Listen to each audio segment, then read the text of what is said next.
ওর থেকে কেন টাকা নিতে চাও বাবা? কারণ দীপ্তকে এই কোম্পানির ম্যানেজার করেছি। আমার বয়স হয়েছে, আমি তো এখন সব হিসাব। তুমি আমার অ্যাকাউন্টে টাকাটা পাঠিয়ে দাও, আমি চলে যাচ্ছি। আচ্ছা, সাবধানে যাস। আচ্ছা, আসসালামু আলাইকুম। ওয়ালাইকুম আসসালাম।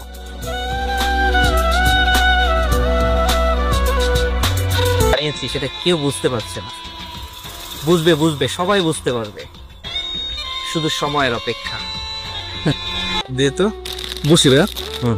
আরে জানিও না, আরে একটা নেই। ট্রেনে বের হয়েছো, কি হয়েছে বলো তো? আরে শোন, ওই যে ম্যাডাম তোর সাথে খারাপ ব্যবহার করেছিল না, ওনার বাবাকে তো আমি সাহায্য করেছিলাম। উনি আমাকে অফিসে, এখন থেকে আমাদের আর কোনো সমস্যা হবে না। আমরা ভালো মন্দ খেতে পারবো, তোর পরীক্ষার ফি দিতে পারবো, কোনো সমস্যা হবে না। কিন্তু ভাইয়া, তোমাকে প্রথমবার দেখলো, প্রথম দেখাতে মানে ম্যানেজারের চাকরি দিয়ে দিল। মানে তুমি তো বেশ সুন্দর, আবার তোমার যে বস তার মেয়েও তো বেশ সুন্দর।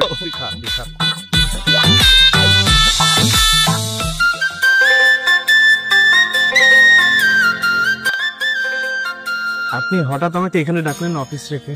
আরে না না, তেমন কিছু না। আসলে হয়েছে কি, কি ব্যাপার বাবা? তোকে একটা ক্লায়েন্ট মিটিং অ্যাটেন্ড করতে হবে। কিন্তু বাবা আমি কেন? আমি তো কোথাও যাই না, এসব জায়গাতে তুমিই যাও।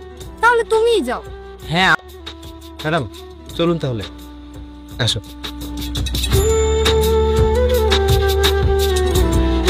আমি বাবার থেকে চাবিটা নিয়ে এক্ষুনি আসছি।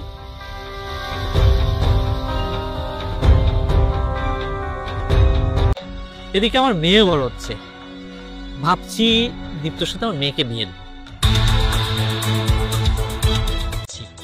দেখা যাক, দেখি কি হয়। এখন চলুন, মিটিং আছে আমাদের। জি স্যার, চলুন। এমন কাজ করব, বিয়ে তো দূরের কথা, আবার নিজেই ওকে অফিস থেকে বের করব। আচ্ছা ঠিক আছে।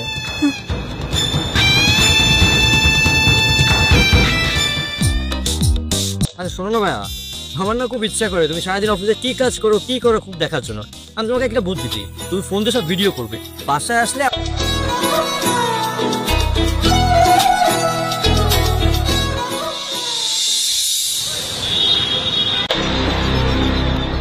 কি করছো দীপ্ত?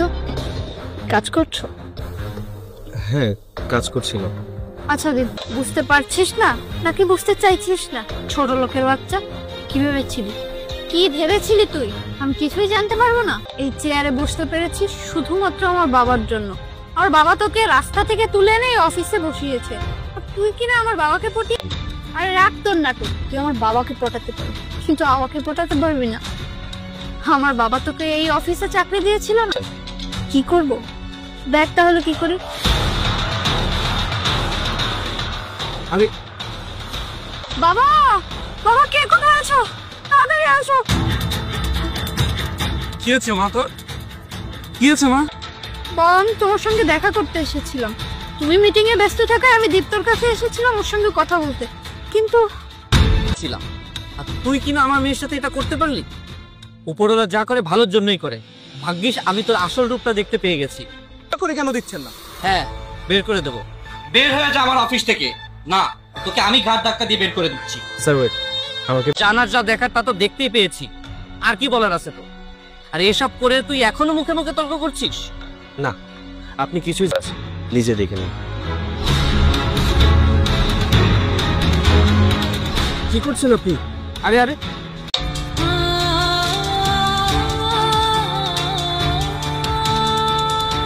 যারা এগুলো কি? শোনো, থাক ম্যাডাম, আপনার আর কিছু বোঝাতে হবে না, আপনি এমনিতেই অনেক কিছু বুঝিয়ে ফেলেছেন। এবার আমি যেটা বলবো সেটা সবাই শুনুন। স্যার করে, হ্যাঁ আপনার মনে প্রশ্ন আসতেই পারে, এখানে মোবাইল ফোন আসলো কিভাবে, রেকর্ডটা হলো কিভাবে? আসলে আমি সারাদিন অফিসে কি কি করি এটা জানার জন্য আমার ছোট ভাই আমাকে দেখতে পারতেন। উনি আমাকে ঘৃণা করেন কেন জানেন? কারণ আমি একটা রাস্তার ছেলে, আমি পানি বিক্রি করতাম, তাই আমাকে। আমার সত্যিই খুব লজ্জা লাগছে।